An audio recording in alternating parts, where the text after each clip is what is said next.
também eu vou começar a gravação. Eu estava assim, com tão pouco tempo, eu não consegui ver todas as mensagens do grupo, né? Então eu espero que eu captei as suas perguntas. Se não, usa aqui o chat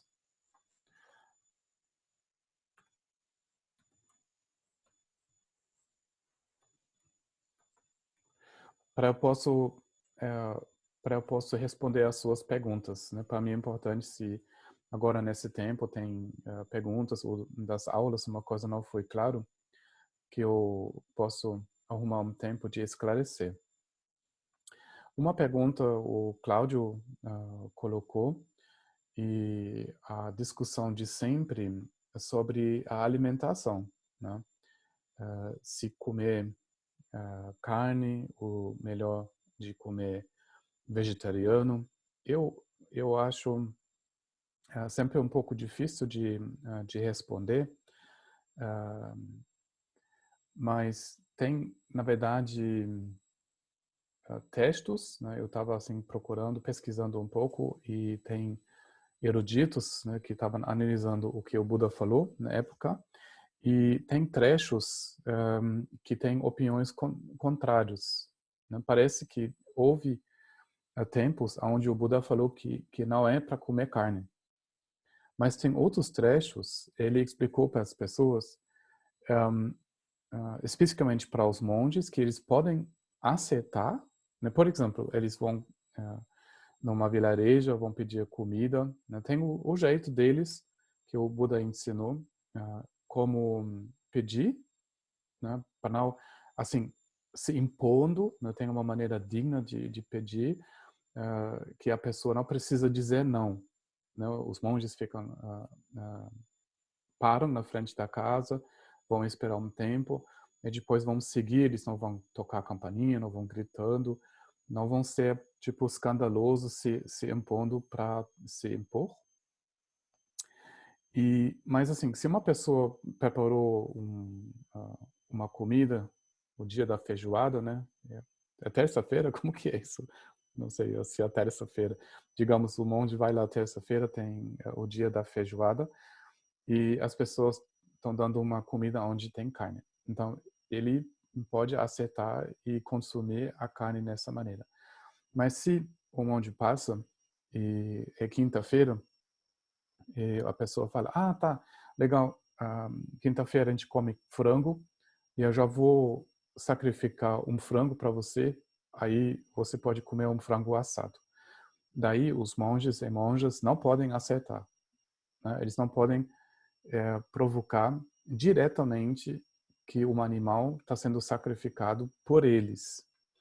E depois fica mais complicado. O que está acontecendo para as pessoas leigas, né, que têm mais dificuldades nessa questão, eles têm que fazer as decisões, se eles vão em uma feira. Então, pode comprar um frango aí ou não. Pode comprar uma carne moída, umas coisas dessa maneira, sim ou não.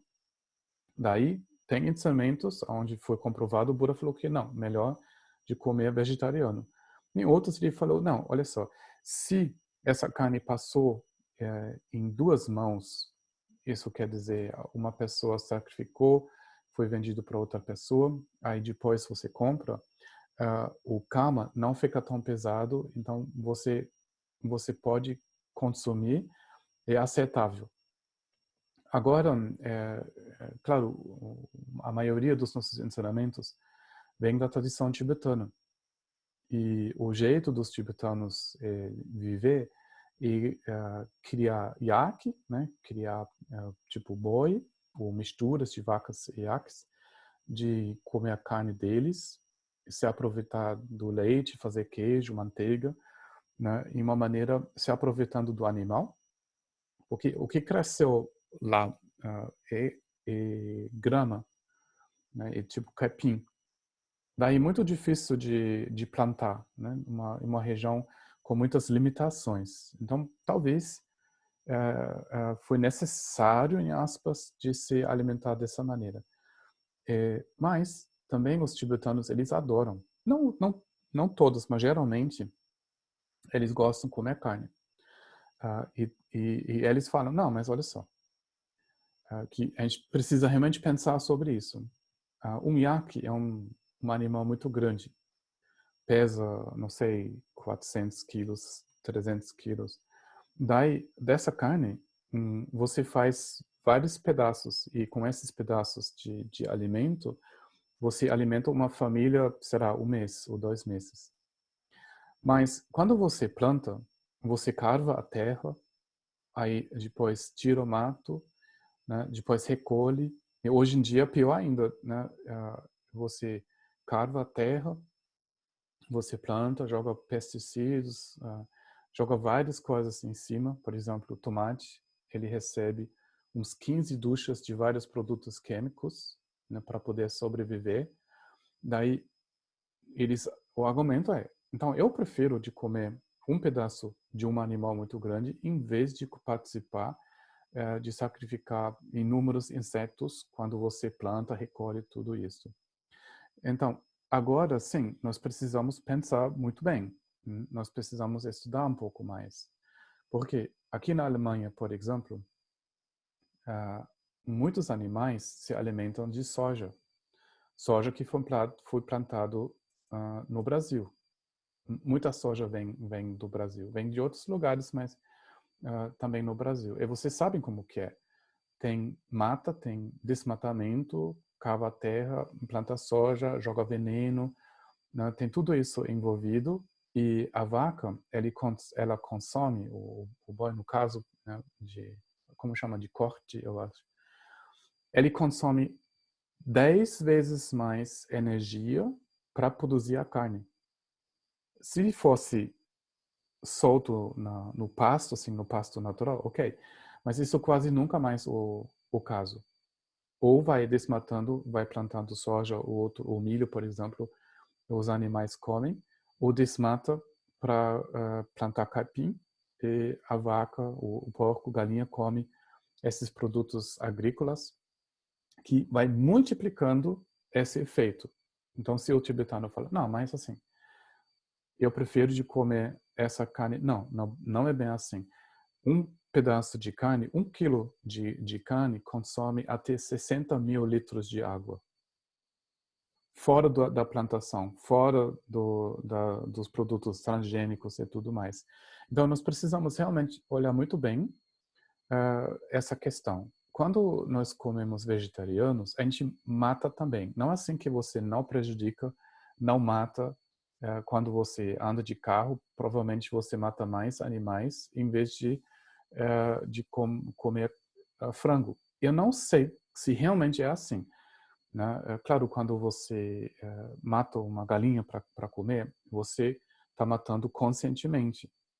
Quando você compra no supermercado também, você dá dinheiro para pessoas que estão matando conscientemente, que estão acumulando esse karma no seu lugar. Então, nós precisamos analisar se a gente come a carne, de fazer isso com muito respeito, quando a gente come legumes, milho, ou quando você toma um coco, né, onde ficou também muito veneno, muita água envolvida, de tomar consciência de todos esses efeitos colaterais e o dano que nós estamos produzindo. Então, quando a gente come, por exemplo, o Kamapa, ele falou, é melhor que a gente vai comprar mais orgânicos, né, produtos orgânicos, porque o dano para a terra, para os animais é menor. Né? E, por exemplo, se você está sentindo necessidade de comer carne, tem como comprar uma carne orgânica com mais consciência, onde o dano não se multiplica. Né? Então, eu acho isso é muito importante quando nós comemos. Em qualquer maneira, qual seja a sua decisão, você toma essa responsabilidade, você assume que você tem uma vida humana que vai prejudicar inúmeras vidas outras de outros seres, que você usa essa vida muito bem para desenvolver amor, compaixão, e você usa essa vida para beneficiar os seres o mais possível. Então, isso eu acho que é tudo que eu queria dizer, né, porque tem muita discussão às vezes as pessoas pegam, assim, essas coisas, os tibetanos às vezes falam e não pensam da própria conta. Nós precisamos calcular, ver, fazer essa decisão conscientemente. E também tem pessoas achando, quando eles comem vegetariano, que eles não prejudicam ninguém. Mas isso não é o caso, né? A vida causa muito sofrimento. E nós precisamos absolutamente olhar que a gente pode usar a nossa vida na melhor maneira, né, de prejudicar os seres o menos possível e desenvolver amor e compaixão. Certo? Bem, se tem outras perguntas, né, escreve aqui no chat. Daí eu vou ver se eu consigo responder. Agora vamos continuar com essa questão das emoções. Não, isso foi errado.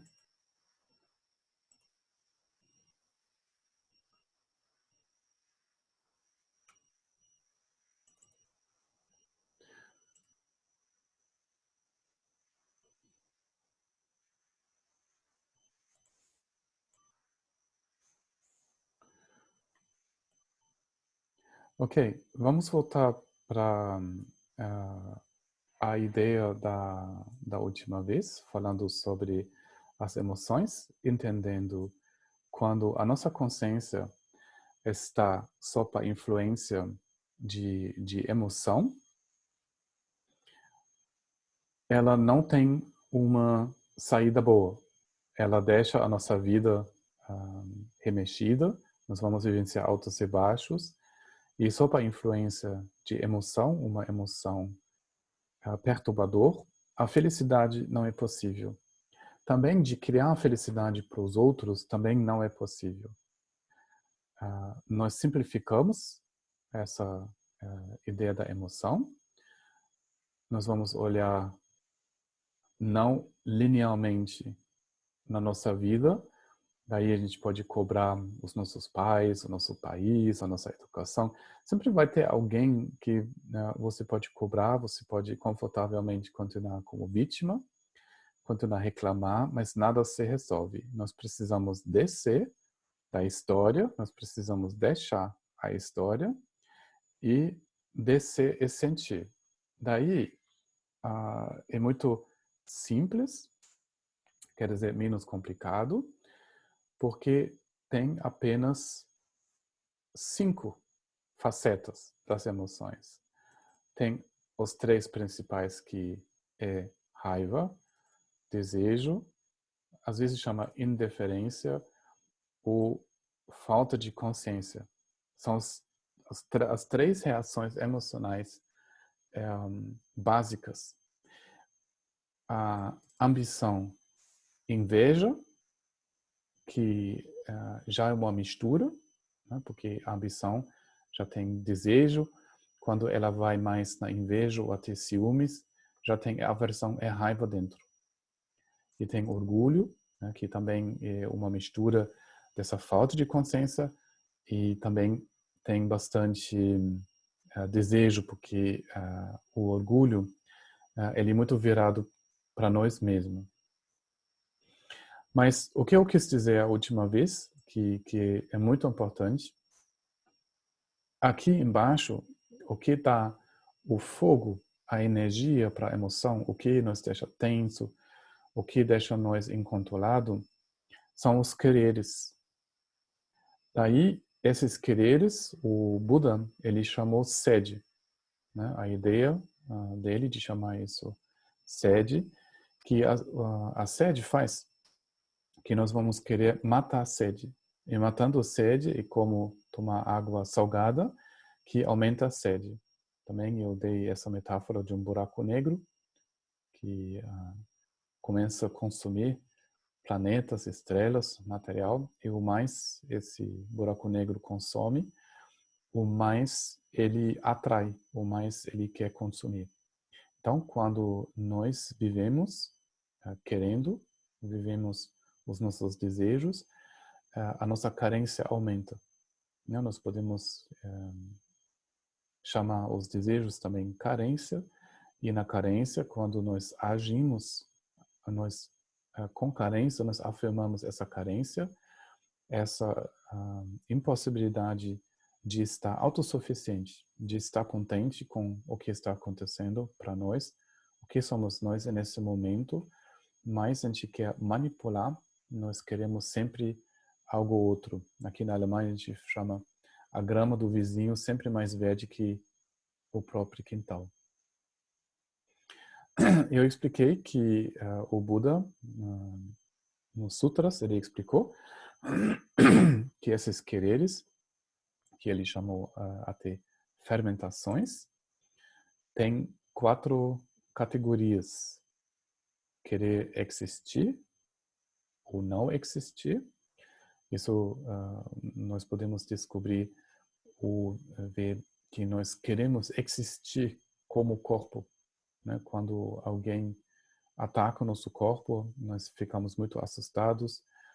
Quando falta comida, a gente fica muito assustado, porque nessa existência, sendo o corpo, está sendo ameaçado. Nessa maneira, esse querer existir cria medo em nós, medo de morrer, medo de ser nada.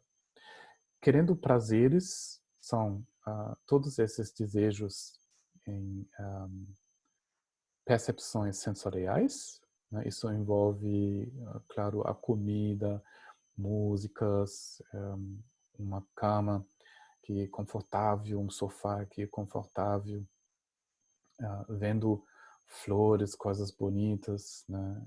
Você se vira porque passou um menino bonito, uma menina gostosa passou e você vira a cabeça para olhar quando você quer tomar um vinho. Mas também isso quer dizer quando você acha uma coisa nojenta, um cheiro é nojento, você olha uma pessoa, você, oh, que nojo, essa pessoa é muito gorda, ela é muito feia. Quando tem essas percepções de feiura, de beleza, quando tem preferências, nós ficamos tomados para esse querer de prazeres. Isso também cai nessa coisa de querer ser amado, né? O desejo sexual, né? Isso entra aqui dentro.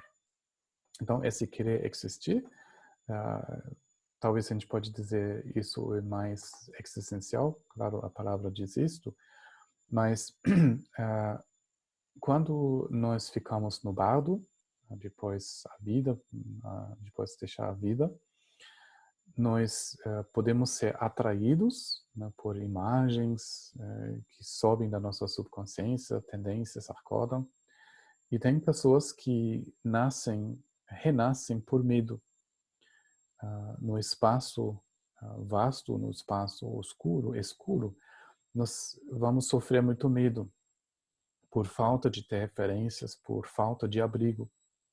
Então, essa ideia de procurar um refúgio, de se direcionar, é muito a ver com essa tendência de querer existir.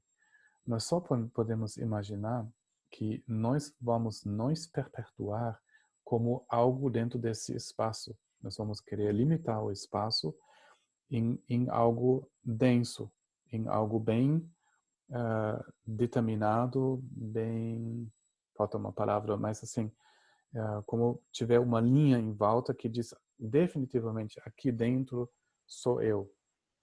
Delimitado. Delimitado, pode ser assim. Mas tem uma outra palavra que depois talvez era a volta. Isso quer dizer que nesse espaço nós vamos nos sentir perseguidos, nós vamos sentir instabilidade e tem seres que estão buscando uma toca, estão buscando uma coisa para se esconder, querem entrar dentro de uma casa e se encontram em útero ou dentro de um ovo. Então tem muitos seres que precisam disso. E a maioria de nós ficamos também com essa preocupação e a gente fica muito atraído por objetos, para cenas, e o que mais nos atrai é a cena dos nossos pais em união sexual. Daí, esses dois quereres são tão fortes que nós vamos nos identificar novamente com esse espermio e o óvulo, e a gente passa para esse momento da concepção, né? Então, isso é muito importante entender que o que o Buda chama sede, não é assim só que a gente quer comer uma pizza. Sim, faz parte da coisa. Mas isso vai determinar se a nossa consciência está se sentindo à vontade, solto no espaço, em infinitas possibilidades, ou compulsivamente ela quer reduzir a sensação, ela quer reduzir o espaço em algo bem determinado, delimitado, de algo que ela pode discernir, que ela pode dizer, mas isso sou eu, daí é outro. Então, isso vai culminar até em encarnação, isso vai culminar em existência, e por isso o Buda chamou o samsara o ciclo das existências. Então, o que é importante? Vendo esse querer existir, esse querer prazeres, de querer opiniões e querer falta de consciência, isso é na raiz do samsara. Se esses quereres vão cessar, você solta, em outras palavras, ou você vai, depois eu vou explicar um pouco mais, entender que esses supostos objetos da sua percepção são, por si, por natureza própria, inagarráveis, o agarrar se solta. E nesse momento, esses quereres, sede ou fermentações cessam. Então, a ideia do samsara, ele não termina se esses quereres não cessarem.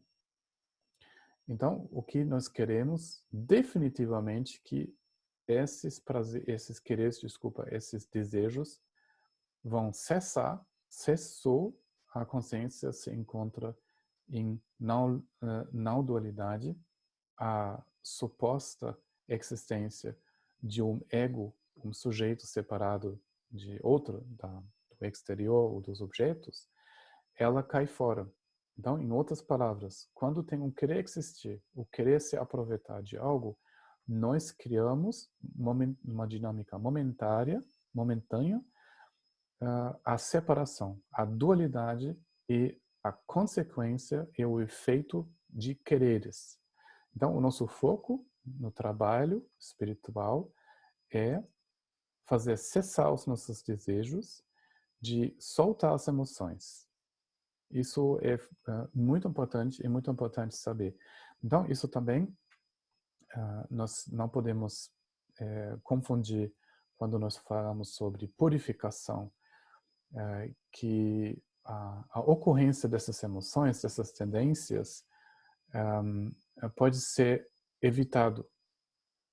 Ela não vai ser evitado até o fim da nossa vida, com certeza.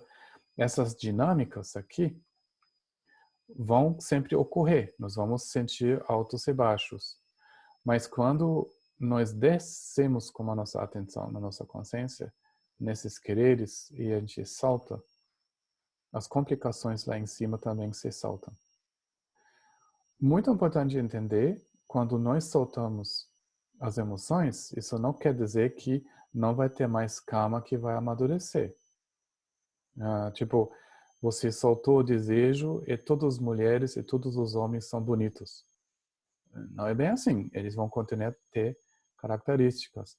Só você não vai ter mais resistência com a característica externa de uma pessoa. Ela não vai criar mais desconforto ou conforto. Né? Então, isso quer dizer que você não precisa mais resistir. Então, você está em paz com tudo. Então, se você está em paz ou não em paz, só se decide se os quereres são soltos.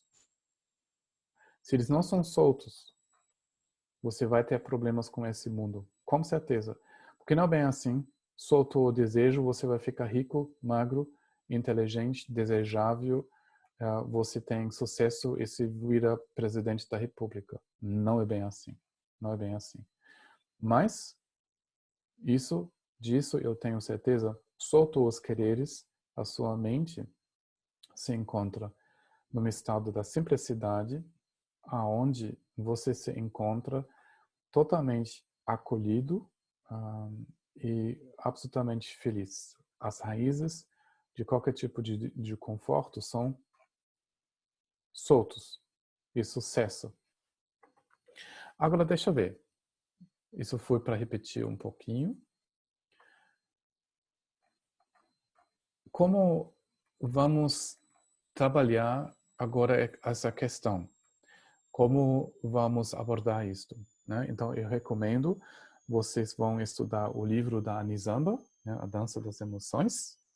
Eu estava lendo ele e tá super na linha de o que eu também recebi, como eu trabalho comigo mesmo e como na nossa tradição, nós ensinamos os alunos de trabalhar as emoções.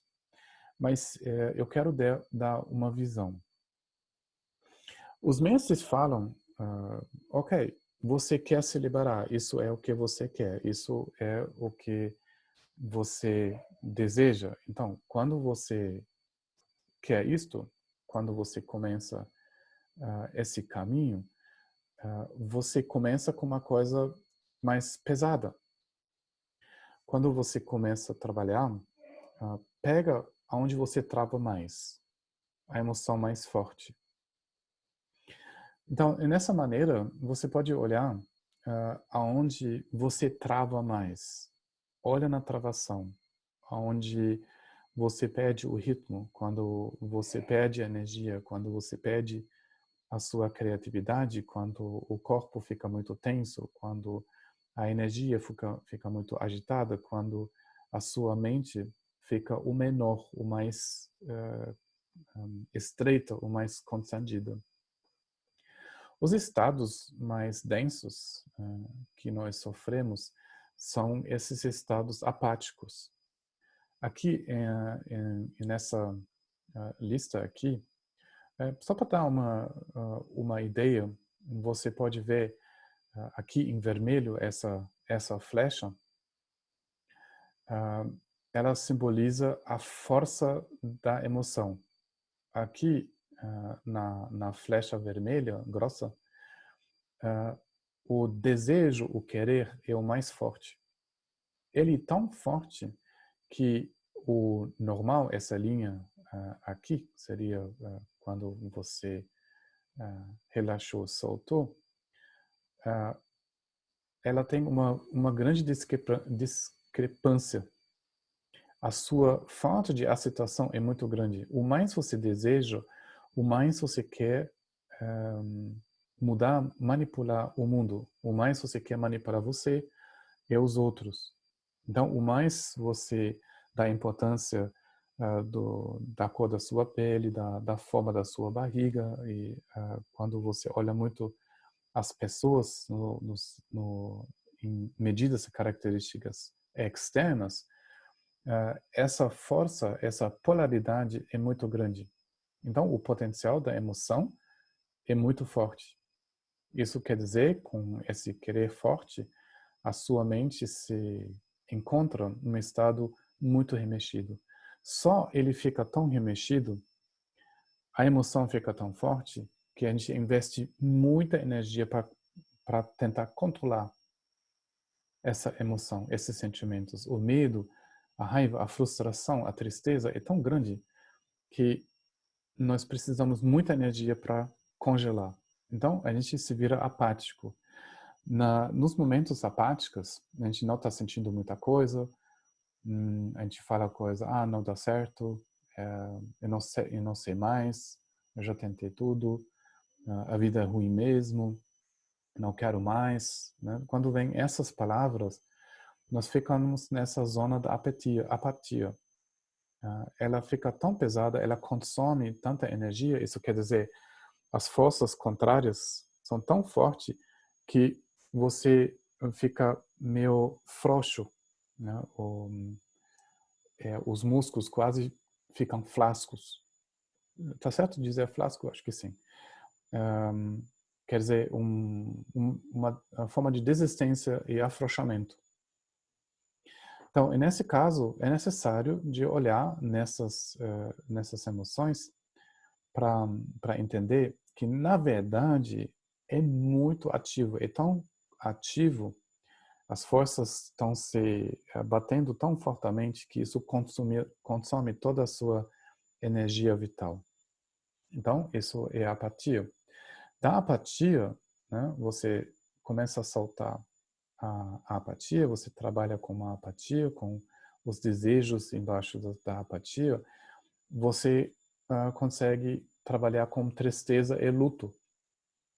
Então, da apatia, onde você está sentindo absolutamente nada, né, tudo é ruim, não quero mais, eu já tentei, blá, blá, blá, não tem movimento. A tristeza, ela tem mais contato, tem um pouco mais sentido, tem mais contato com você mesmo.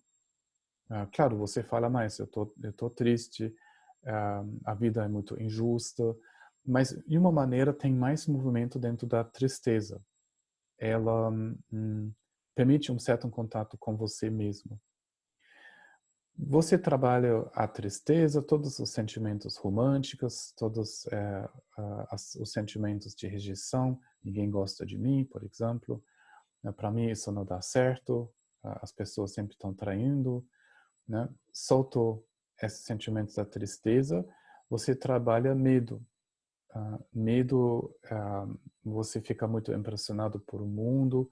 O mundo é ruim, as pessoas são más, né? São medos assim mais existenciais, mas o movimento é maior. Essa sensação do medo não gruda tanto. Ela impressiona nós bastante. Ela meio vai chacoalhando, mas você começa a entrar mais em contato com a vida mesmo, né? Com a intensidade dessa vida. Soltando o medo, né, você chega em tesão. E a tesão é a palavra eu quero mais ainda, eu quero mais um prato, eu quero mais um beijo, eu quero mais um amante, eu quero consumir. Na verdade, esse estado da tesão já é mais ativo, de uma maneira produtiva, não que ela produz realmente felicidade, mas ela move as pessoas. Então, se você olha bem, tem no nosso redor, tem pessoas apáticas, né? Você vai reconhecendo que eles estão dentro desse estado, eles movem meio lentamente, não produzem muito, triste, né? Choram muito, fica muito nessa sensação. Tem muitas pessoas, muitas pessoas com medo, ansiedade, não conseguem dormir. O resto corre atrás das pizzas, das cervejas, dos namoros, né, que correm mais rápido, se você olha bem, né, pessoas com tesão, desejo, em inglês é lust, fazem mais coisas, correm mais atrás. Quando uma vez você começa a desejar, o potencial da raiva já está muito perto. Isso quer dizer que as pessoas que têm tesão, que entram na competição, estão mais assim ativo, eles têm mais a força de se defender, de agredir, não só desejar, que eles colocam os limites, eles até invadem, é uma mistura. Então as pessoas raivosas, essas pessoas que entram em negócios, que querem uma carreira, já tem mais essa manifestação da raiva. Depois, quando, digamos, uma pessoa faz a carreira, faz os limites, acha seu lugar, ela entra mais em orgulho. Quando você chega em orgulho, orgulho quer dizer é o prazer em samsara mais alta.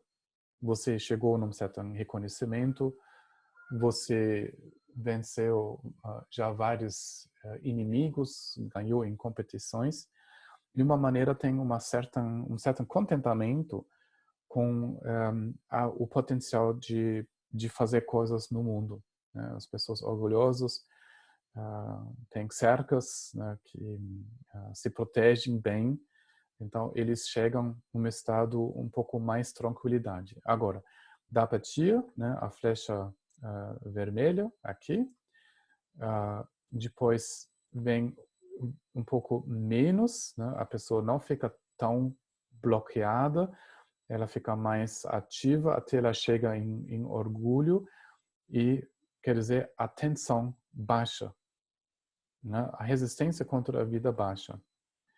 Quando vai continuando, superando também o orgulho, a pessoa deixa atrás os limites. Ela solta os limites, ela está capaz de sentir outras pessoas. Daí, ela entra em coragem. E coragem é uma sensação de uma convicção. Você abraça as suas qualidades, você se manifesta porque você sabe por que você quer se manifestar. Você sabe que a sua missão, em aspas, é justa. E agora você fica da tendência aqui no verde. E o verde quer dizer você está sendo realmente produtivo no mundo. Você faz projetos, você desenha para deixar as crianças felizes, você escreve um livro sobre um negócio para as pessoas poderem ficar mais tranquilo com o dinheiro, você faz uma formação em terapia, você será adotar uma criança, você começa a fazer as orações, você se expressa através do amor e compaixão. Então, você vai de coragem, essa manifestação, para confiança. E confiança é uma confiança mais em as suas qualidades inatas. A coragem começa a expressar qualidades liberadoras, a confiança se repousa nisto, né? Ela não precisa existir como algo, mas ela vive na expressão e ao final você chega na paz. E na paz, que essa manifestação compassiva ou amorosa, ela não precisa ser acordada, ela não precisa ser provocada ou cultivada, ela faz parte da própria natureza. Então, a nossa ideia de acolher as piores travações, de nós pegar na pior carência, onde nós ficamos o mais vermelho, acolher isto, soltar os quereres embaixo, vendo que a tensão baixa. Baixo a tensão, é possível de cultivar conscientemente amor e compaixão e se manifestar de uma maneira benéfica nesse mundo para o benefício, para o bem dos seres.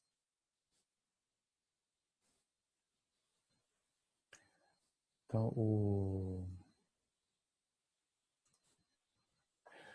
quando nós estamos sob a influência da emoção, o seguinte problema está acontecendo. Nós estamos agora, neste momento, identificados achando que somos o sujeito. A gente chama isso eu. Quando alguém fala algo ruim para nós ficamos com raiva. Quando alguém fala, oh, você é muito legal, eu gosto muito de você, você é muito espiritualizado, não sei o que a pessoa pode dizer, né? Nós ficamos tocados, a gente acha, não, finalmente alguém pode ver quem sou eu. Então, quando isso está acontecendo, nós somos, sim, no vermelho, obviamente. Nós tentamos contar uma história aqui, nós achamos, oh, finalmente a minha história ela vai fazer um sucesso. E a gente não percebe o que fica aqui embaixo. Então, nesse momento, nós estamos convencidos que o objeto ele faz algo conosco. Então, o meu mestre sempre deu esse exemplo de um homem e um tigre. Vocês já vão achar isso muito chato, que eu contei isso já 100 vezes. Mas a ideia, o sujeito, vamos dizer eu nesse exemplo, eu vou ver a mulher mais bonita do mundo. Então, nesse momento, eu tenho a certeza que ela é bonita, que a beleza dela faz algo comigo. Eu vou me apaixonar, eu vou achar ela muito elegante, por exemplo, mas ela muda o meu funcionamento. Eu vou sentir paixão no caso. Quando tem um outro sujeito, o tigre, ele deveria sentir a mesma coisa. Se realmente uma coisa vem do objeto para o sujeito, no caso do tigre, ele vai achar ela também, ele vai também achar que ela é a mulher mais bonita, mas provavelmente ele vai sentir outra coisa, ele vai sentir fome, vai pensar que ele vai comer ela, né? Então, se os objetos estão tendo características verdadeiramente, todos os sujeitos, eu, uma mulher, uma abelha, um cachorro, um tigre, um urso, nós vamos sentir em relação do mesmo objeto exatamente a mesma coisa. Mas, na verdade, isso não é bem assim. Então, isso quer dizer que o objeto não tem poder em mim, a verdade é essa, que por meio dessa falta de consciência, eu não estou consciente que eu estou transferindo algo para esse objeto. Depois eu acho o objeto tem qualidades, mas na verdade eu, marcado, remexido por desejo, eu estou transferindo algo no objeto. Quando essa força aqui em vermelho, quando ela cessa, quando ela secou essa transferência, a suposta diferença, a suposta divisão entre sujeito e objeto, ela some e a pessoa se encontra na não dualidade. Então, quando nós trabalhamos as nossas emoções, quando nós vamos ver o que mais nos prende, qual é o objeto, qual é a constelação que me move mais, né? O desejo sexual, o desejo de comer coisas, querendo carreira, querendo reconhecimento. Quando nós vamos analisar essas considerações, eu posso ver, putz, esse objeto tem muito poder em cima de mim, que é altamente desagradável de cair nessa armadilha toda vez quando esse objeto está acontecendo, está ocorrendo na minha percepção. Então, a maneira, eu preciso cultivar consciência para entender como eu estou transferindo valores em objetos que eles não têm. Então, quando isso se vira consciente, onde eu aperto, que meu aperto faz que eu estou preso com esse objeto, eu posso soltar. Agora, isso é muito importante entender, porque nós podemos pensar, tá bom, tem objetos objeto XY, que me faz sofrer. Então, tá bom, eu vou acabar com todos esses objetos, eu vou num lugar onde isso não existe, ou tipo, quando eu gosto muito de mulheres, eu vou no monastério, quando eu gosto muito de homens, eu vou em outro monastério, eu vou numa caverna, pronto. De uma maneira, isso funciona até os objetos vêm de novo. Talvez ao fim da sua vida, isso volta, ou com certeza você enfrenta isso no bardo e de novo essa transferência nefasta não estava sendo integrado. Então a única coisa é de praticar consciência, de observar, de olhar o que está remexendo a minha consciência, a minha mente, o que gera esse desconforto, essa tensão entre sujeito e objeto, e ver que eu posso soltar essa tensão e me liberar desse, como dizer, constrangimento. Deixa eu ver, tem uma pergunta aqui, não entendi direito, parece. Medo, tesão, raiva e orgulho estão conectadas. Quando olhamos, soltamos a apatia, surge tristeza, e quando soltamos tristeza, surge medo. Assim por diante, é isso. E só soltar orgulho, coragem se manifesta. E confiança parte do coragem e a paz. A pergunta da ordem das coisas. Olha, nós não podemos decidir que sentimento vem primeiro quando a nossa vida se desenrola, né? Eu acho que todo mundo conhece todos esses sentimentos, né? Da apatia até o orgulho. De fazer uma lista dessa, não tem um valor em si, não é assim que isso acontece A a Z. Mas nós podemos entender quando nós encontramos nós em uma sensação de apatia, quando nós queremos desistir, por exemplo, a gente pode identificar, isso é a coisa mais densa. Por que ela é densa? Ela é densa porque o querer é muito forte. Então, buscando o querer, você solta. Nessa maneira, a apatia, sim, ela some.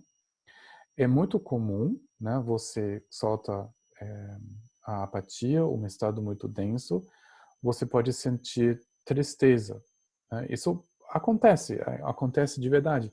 E tristeza quer dizer você começa a entrar mais em contato com você. Se a tristeza sai, você trabalha com medo, sim, você tem mais gosto, você gosta mais de viver. Então tem uma lógica quando você solta as coisas mais pesadas, você vai mais nessas sensações que você pode dizer que são mais leves. Então, claro, você pode ter um sentimento de medo leve muito forte, né? Então, não é assim, isso não é exatamente matemática. Mas quando você me pergunta, cara, aonde eu vou começar? Começa com os estados mais densos, né? Você vai superar os estados mais densos, vai liberando os estados mais densos, e o resto vai ser mais fácil. Então, os mestres sempre falam, tipo, cara, pega a emoção mais forte, que mais incomoda. Quando você sabe que você consegue soltar essa emoção, você perde o medo dos outros. Quando você começa com orgulho com os outros, sim, pode ser mais fácil. Mas você deixou as coisas mais pesadas atrás. Então, é mais lógico, mais pedagógico, você pode dizer, de começar com as coisas mais densas, vai acabando com as coisas mais densas e o resto fica mais leve. Então, a ideia é assim, o que mais prende a sua força vital, trabalha com isso primeiro. Libera gradualmente a sua força vital até ela se vira uma manifestação espontânea e natural da sua compaixão, do seu amor, né? Então, tira a coisa mais pesada e depois é mais fácil nessa maneira. Não deixa os sentimentos ruins para depois, para a sobremesa, né? A lógica é que quando você pega a coisa mais pesada e você consegue soltar, as outras coisas também vão se desembolotar, né? Então pega onde fica mais assim embolotado.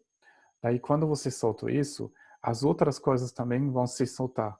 Quando você tira a energia aqui do seu querer, do seu desejar, as outras também vão ficar mais solto, vamos dizer. O que você se refere por cultivar a consciência? Cultivar a consciência... Oi?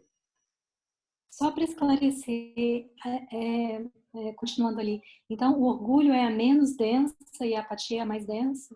Sim. Tipo, eu imaginaria que o medo é mais denso que o orgulho, que a raiva, não? Assim, nesse sentido que você falou que trava a nossa força vital, né? Assim, nessa maneira de conversar, é só quer dizer, uma coisa para entrar em contato com esses sentimentos. Tem obviamente, várias coisas de orgulho, né? Por exemplo, quando você chega em uma depressão, lá também tem orgulho dentro, né? Não assim que essas são categorias totalmente separadas, né? Orgulho também pode ter uma qualidade apática, né? Anestesiada até. Você não vai sentir absolutamente nada dos outros, né? Tem esses 7 tipos de orgulho e tem tipos de orgulho que quase assim louco, quase fora da realidade. Então, agora é só uma ideia para onde olhar, né? De ver quando você quer começar, vai olhando onde fica mais denso.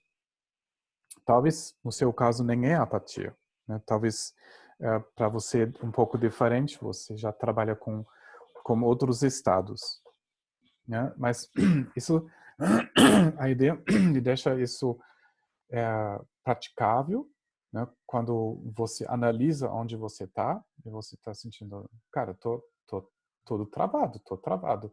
O que está acontecendo?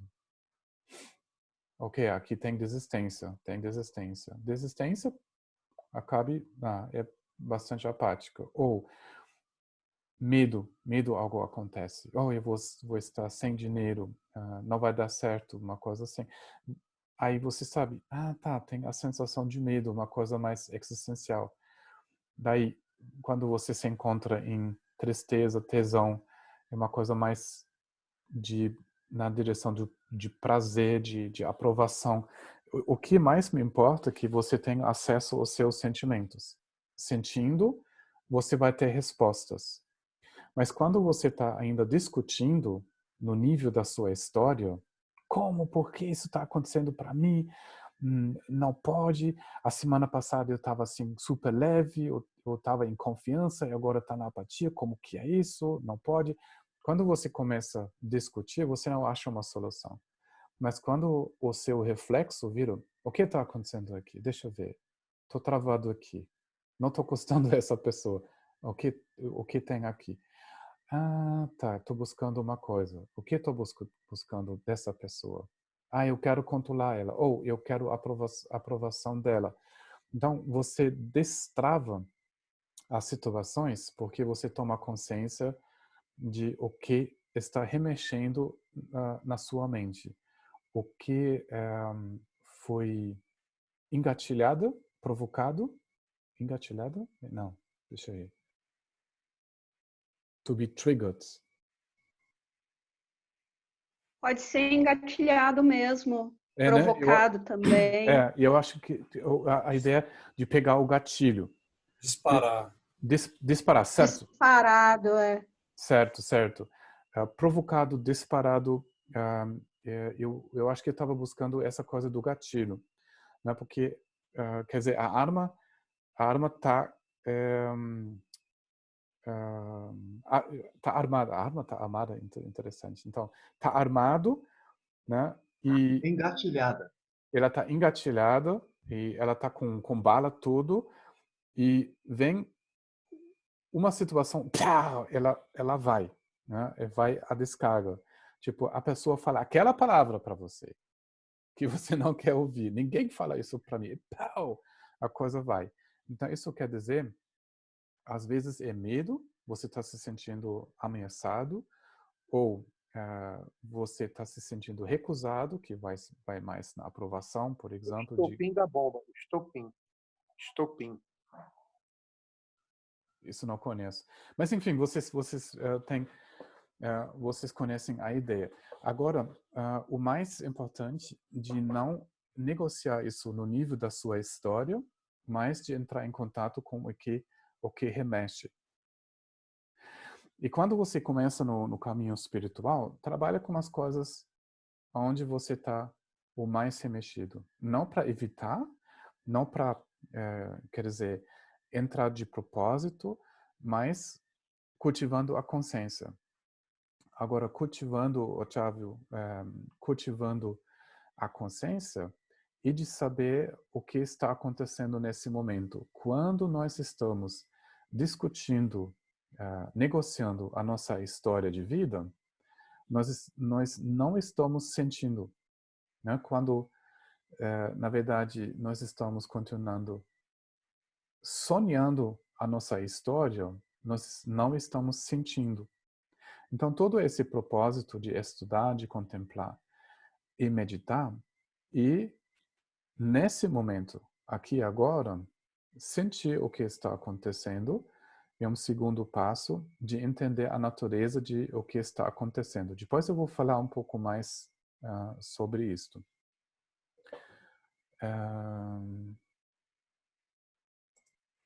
Aqui, falta de consciência, isso quer dizer eu não estou consciente das forças que estão remexendo, as forças que estão controlando o desdobramento da minha vida, né? Que provoca, sim, o mais eu estou transferindo, o mais apático eu vou me sentir.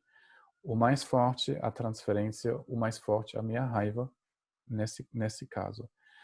Quando eu estou tomando consciência, deixa eu ver se eu posso fazer isso.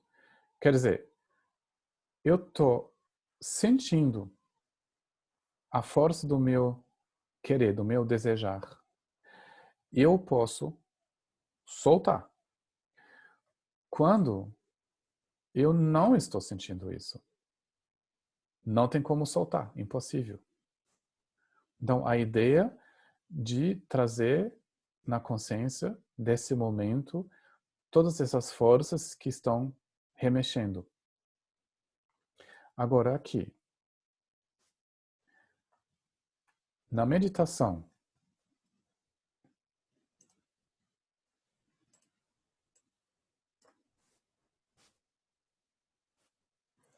o que acontece na meditação? Eu começo a observar o que está acontecendo.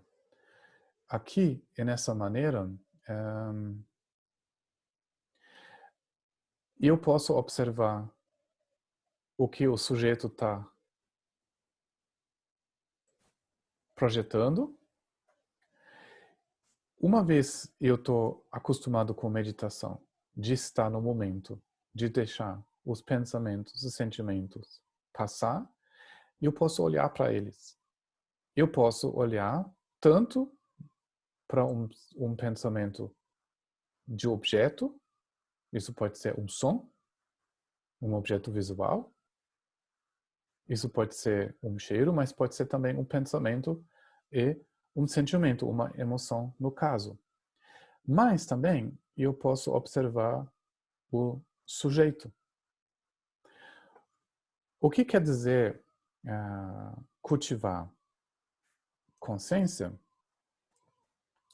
Cultivar consciência quer dizer entender os objetos que estão chegando no seu estado real. Quando eu estou observando os objetos, eu posso ver que eles são experiências na minha consciência. Que eles vêm e passam. Que, em primeiro lugar, eles são insubstanciais, eles são impermanentes. Observando eles mais profundamente, eu posso ver que os objetos, por si, são inagarráveis. Quando isso está acontecendo, quando a minha relação com os objetos está mudando, eu não consigo mais transferir tanta realidade, tantas características neles, e a força do desejo aqui baixa, solta, e os quereres sequem. Eu posso fazer isso também quando eu estou olhando e analisando o sujeito. Com a força da minha meditação, da minha capacidade de estar em contato abertamente e solto com o que está acontecendo, eu posso também olhar no sujeito. Vendo o sujeito, aquela pessoa que agarra o objeto, que ela é sem substância, igualmente o agarrar, a transferência, também se dissolve. Então, o objetivo desse cultivo da consciência quer dizer que eu como sujeito, fala, cara, vamos entender isto. Eu vou permanecer solto. Eu vou deixar tudo ocorrer naturalmente. Os sons podem aparecer, os objetos visuais podem aparecer, mas também os pensamentos podem aparecer e desaparecer. Então, essa tomada de consciência começa com a meditação. Na meditação, tudo o que ocorre vai ser acolhido e pode passar. Nas palavras do Gendron, porque ele falou, na meditação, você não precisa pensar nenhum pensamento. Também você não precisa resistir a nenhum pensamento. Tudo que vem não tem significado durante a meditação. Tudo que vem não é substancial. Nada que vem tem um núcleo, uma existência própria. Tudo está sendo visto, tudo está sendo reconhecido como uma aparência, como um arco-íris, como uma bolha de ar que sobe na água, como as aparências ilusórias dentro do sonho da noite passada, como um eco, como um relâmpago. Esses são exemplos que o Buda, os mestres usaram para nos dar uma ideia como cultivar a nossa consciência.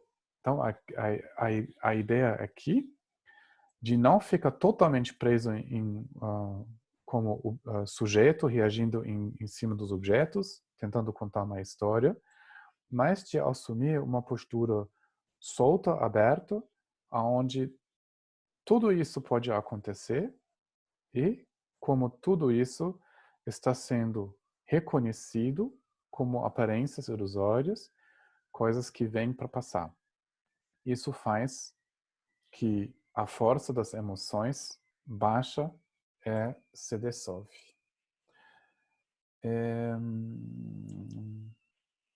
Em que momento e como esse processo chega em quadros de questão mais graves no âmbito psicológico mental?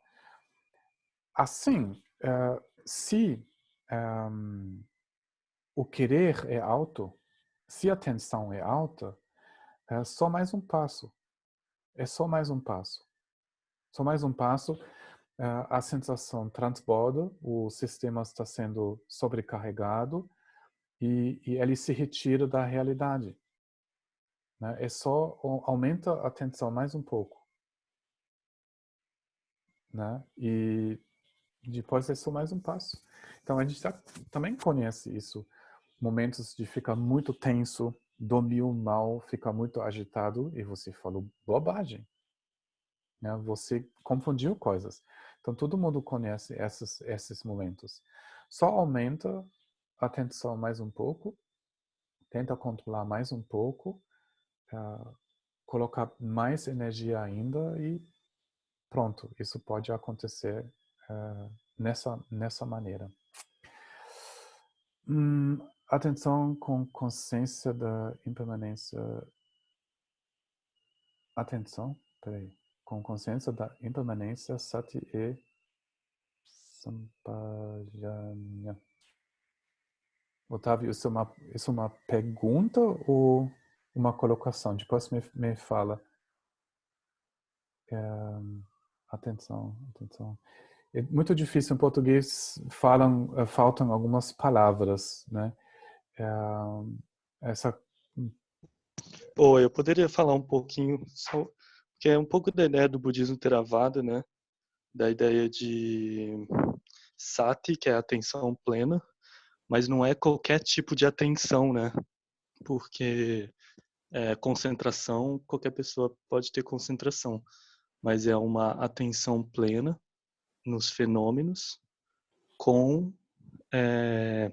sabendo que isso com a ideia de impermanência, né? Então é atenção plena com com essa perspectiva, com essa visão de que tudo é impermanente, né? De que tudo está sempre surgindo, permanecendo e desaparecendo. Então, acho que isso seria um pouco o que eu fiz a pergunta sobre consciência, né? Então, como observar esses fenômenos das emoções? Então, seria duas perspectivas, né? Atenção plena e sabendo que tudo é impermanente. Na nossa tradição, a gente não separa esses dois, né? Então, isso também, você pode dizer, a nossa relação do shamatha e vipassana é um pouco diferente. Nós começamos já a shamatha com essa perspectiva de vipassana, o vipassana. Isso quer dizer que já logo desse início nós analisamos ou vamos ver o que ocorre como algo passageiro, né? As colocações do Genro Rinpoche de falar Dönme sem significado, Ninpome sem essência, ele já deu essas colocações desse início, já com essa introdução. Porque praticando o shamatha, achando que tudo é real, que todos esses pensamentos têm uma certa realidade, deixa a prática bastante tenso e difícil, né? Vai ser difícil de soltar, né? A lógica, e ao final das contas, com certeza, do Theravada e da tradição do Mahamudra Dzogchen, é a mesma, né? Só, quer dizer, o início, quando você começa a abrir a porta, é um pouco diferente. Você vai sentir que a linguagem é um pouco diferente, mas aponta, obviamente, para a mesma coisa, porque em todas as tradições, as fermentações, o que o Buda chamou de fermentações, só vão realmente cessar quando nós entendemos que as coisas são aparências ilusórias. A gente chama isso a realização do não-eu. Normalmente, primeiro, você realiza o não-eu da pessoa, do sujeito, do observador. Aí, de lá, você vai estender esse reconhecer e reconhecer também a ausência de um núcleo ou algo permanente nos objetos do mundo externo, ou a gente chama das aparências. Todos os desejos são caminho para sofrimento ou depende da motivação? Não, todos os desejos vão criar sofrimento, né? Mas assim, nós precisamos redefinir na nossa linguagem o que a gente chama de desejo. E desejo é isso aqui, né? Dos quereres. Não assim, quando você deseja o bem para uma outra pessoa, que a gente chama isso de desejo. Nesse caso, nós ficamos aqui na manifestação do amor com paixão. Quando eu estou conectado com alguém, estou desejando o bem para essa pessoa, isso não é um desejo. Não assim que isso cria sofrimento. Isso cria do contrário. É só agora de aprender um pouco assim, essa linguagem budista, quando a gente fala sobre desejo, não é assim de fazer uma oração para alguém. O desejo é você estar pensando em você mesmo. E realmente, quando você pensa em si mesmo, quando a perspectiva é autocentrada, isso não cria nada positivo. Mas você pode dizer, desejando o bem para você mesmo, isso pode te curar. Isso deve ser feito. Isso deve nos curar. Quando você pensa nas suas feridas, você olha nas emoções que mais prendem a sua pessoa, né? Isso não é algo que a gente vai chamar desejo, porque isso, na verdade, é liberador. Você faz isso no seu processo, daí depois você assiste, você vai ajudar as outras pessoas também a passar para esse processo. Deixa eu ver a próxima pergunta, depois eu vou seguir mais um pouquinho. Sobre a separação do sujeito e objeto. Você disse que transferimos qualidades para os objetos, que eles não têm. Mas nessa lógica dual, estamos em contato com o mundo. Então, quando recebemos algo do mundo como atenção amorosa, carinho, nós abrimos e abrir e relaxar são experiências positivas, sim, que nos permitem nos aproximar das nossas qualidades. Então, as relações duais de amor, atenção e cuidado são positivas, nos ajudam e nos abrimos, não é? Isso pode gerar muito apego e solidificação, mas isso pode também nos ajudar no caminho da liberação, não é? Então, tá certo. Mesmo agora, assim, a nossa mente está marcada por desejo, né? Não tem muita saída boa. Nós podemos receber o amor de uma pessoa, né? E até isso pode nos ajudar, né? Para a maioria de nós, o caminho começa de ter recebido apoio, né? Uma pessoa ajudou e isso mostrou para nós que nós podemos melhorar. E, de uma maneira, nós tomamos consciência que geralmente é possível de ajudar alguém, que a situação pode melhorar. E a gente já determinou essa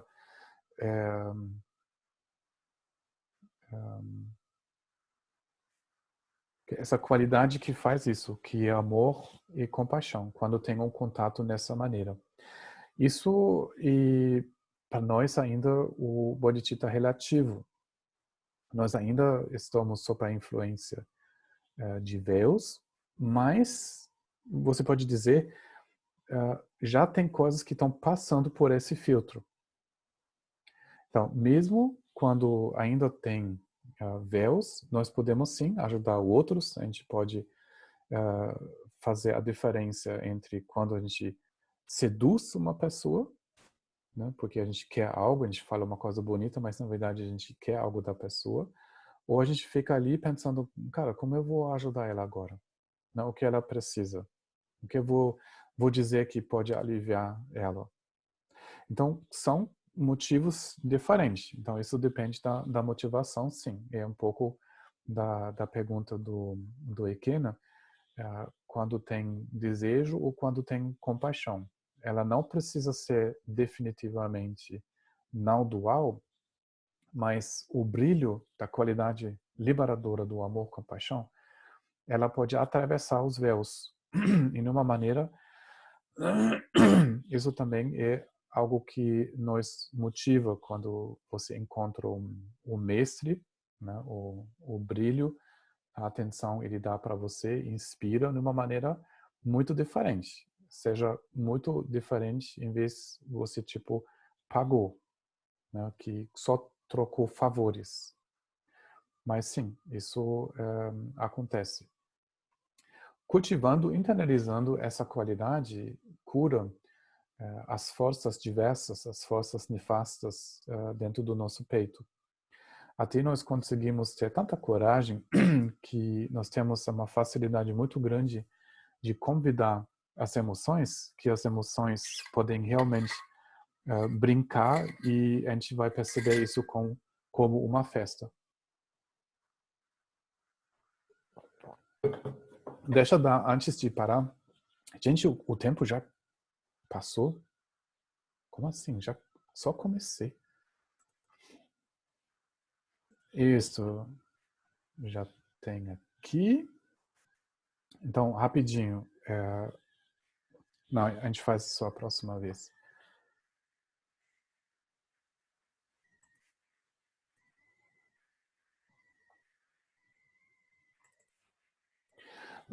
Ok, nós vamos seguir, desculpe, nessa lógica.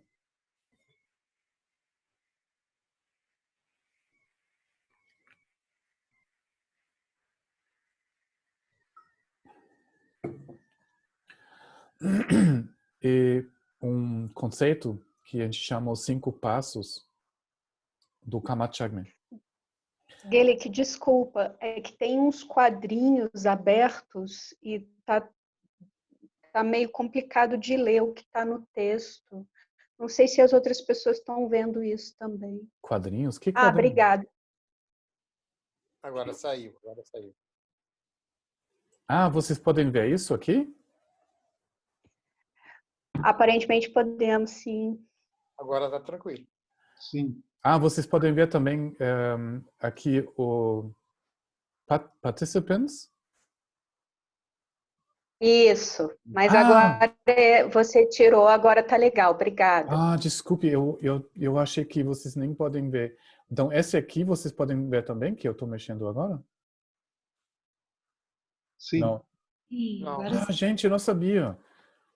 O cursor, sim. Desculpe. Tá bom. Eu não sabia eu achei que vocês só vão ver o texto. Eu estou com eles abertos porque ainda tem pessoas chegando e quando eu não deixo ele fora, eu não vou poder deixar eles acessar. Desculpe, agora tá. Então vou prestar mais atenção. Estava achando que só eu estou vendo. Agora tá ótimo, né? Dá para ver. Agora está bem. Tá. Tá beleza. Obrigado, Thelma, não sabia. Kelly, posso dar um recado rápido? No curso de Escandas, a segunda aula, comenta aí, esse passo que você passou agora, assim, eu diria assim, de forma dinâmica também, como acontece. Eu poderia depois compartilhar lá. É a segunda aula do Escandas. Eu não me lembro exatamente o que eu falei, mas se você achar adequado, por favor. Agora, só para dar uma pequena visão aqui, nós usamos esse esquema, né, esse texto de Kamachagme. Kamachagme, eu acho que faz 150 anos, o mestre Kagyu, sim, mas também Nyingma.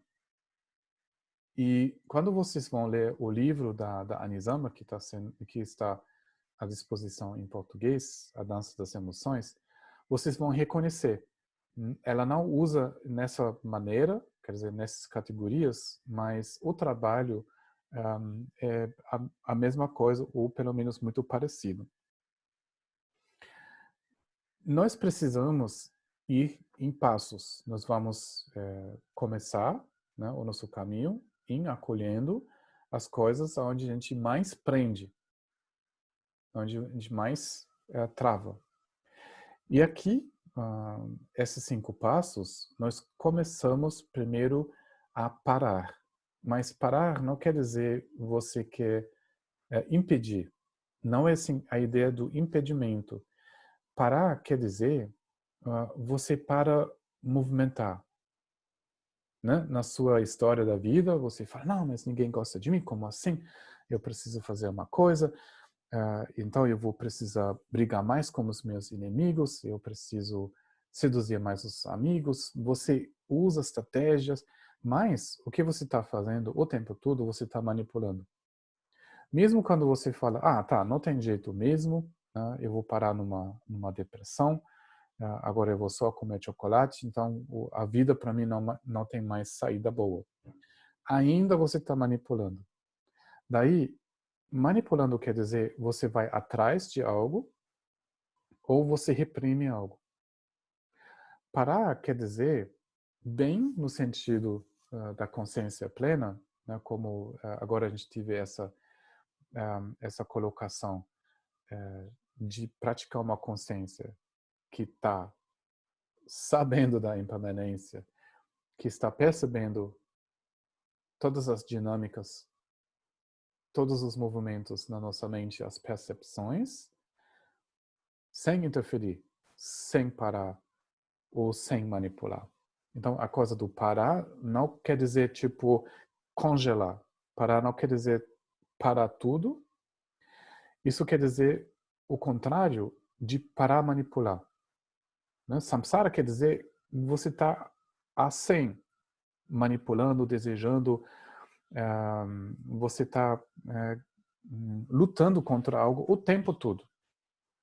A ideia aqui de convidar você de parar esse movimento forte, você para mexer, agitar a água, para poder sentir. Isso é fundamental entender que nessa linha budista, mesmo se você vai ser um monge, uma monja, você vai na caverna, você faz isso, ou você fica em casa você faz a sua prática da consciência plena, o Chenese, o Tara, não importa.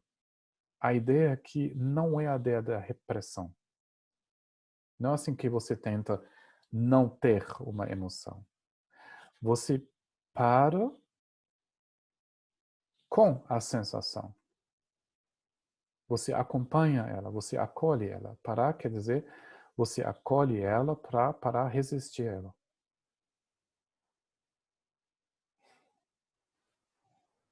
Em alemão tem palavras que são realmente muito bacanas. A gente chama einhalten. Você pode dizer halt, é tipo stop, para, mas einhalten, isso quer dizer mais você para com a coisa. Você não para a coisa, você para com a coisa. Depois, eu vou só dar uma olhada, né, para não falar demais hoje. Você começa com essa qualidade de parar, soltar a manipulação. Você procura ajuda. Você procura uma nova visão. Você procura algo que pode te ajudar de aliviar o peso. Terceiro, você não para com isto. Você toma um remédio, sim, você ajuda, mas ao final das contas, você vai transformar a relação que você tem com essa emoção para a emoção vira o seu amigo, a sua amiga. Você começa a usar ela para aprender. 4. A sua consciência cultivou, você já consegue ficar com a emoção, mas você começa a realizar a realidade dela. Uma aparência vazia, uma aparência ilusória na sua consciência, que vem, passa e não modifica, não altera a consciência. Nada a fazer. 5. Quer dizer, 4 é avançado. 5 e masterclass. E para pessoas avançadas. Eles vão provocar emoção. Eles vão na frente, eles vão se expor em situações que é isso. Que vão provocar e usar a energia da emoção para se liberar ainda mais. Então, eles usam a ocorrência da emoção como alimento na prática.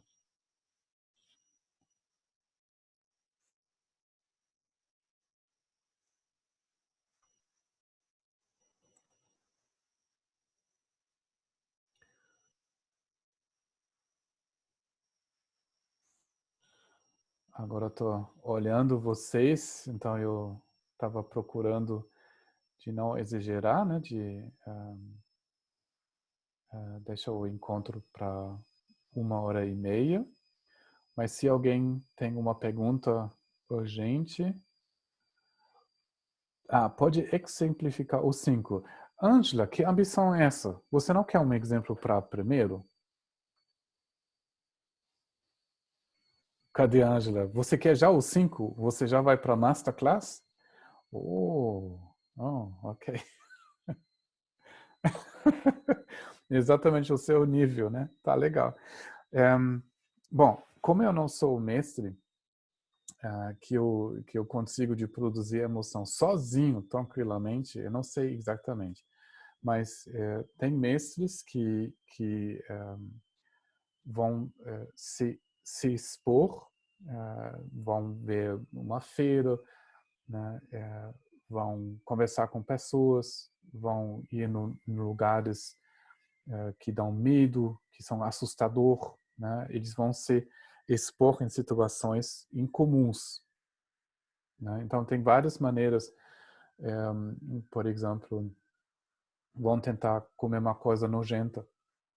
Vão ver o que isso faz, se eles podem realmente continuando com uma visão, a consciência aberta, ou isso seja de novo um gatilho que isso provoca uma resistência, por exemplo.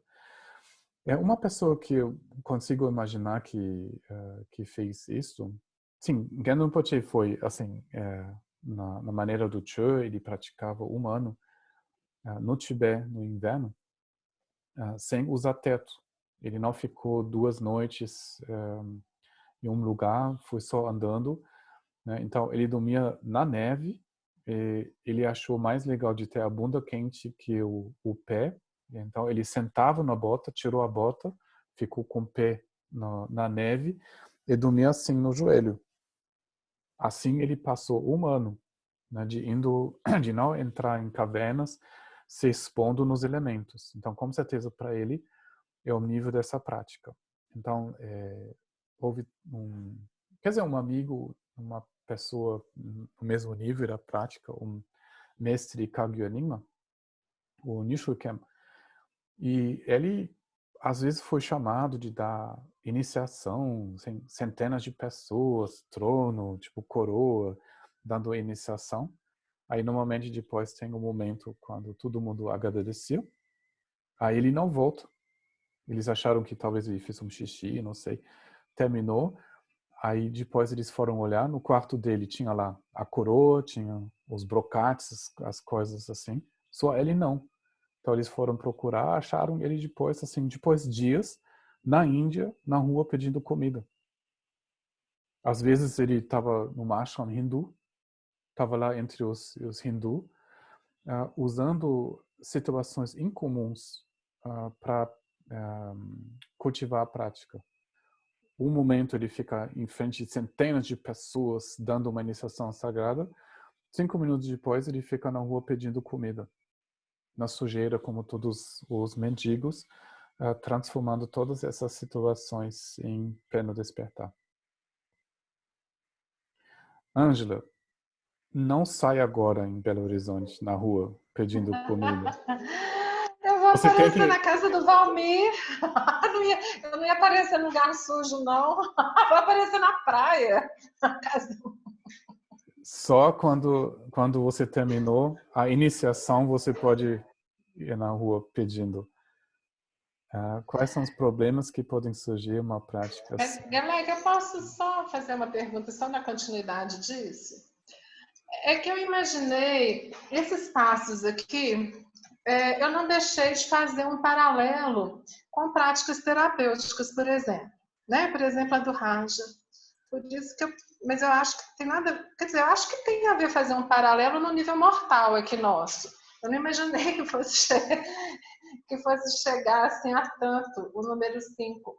Mas eu imaginei que usar a emoção como caminho poderia ser aquela coisa de criar mais tolerância com a emoção difícil no corpo, alguma coisa desse tipo.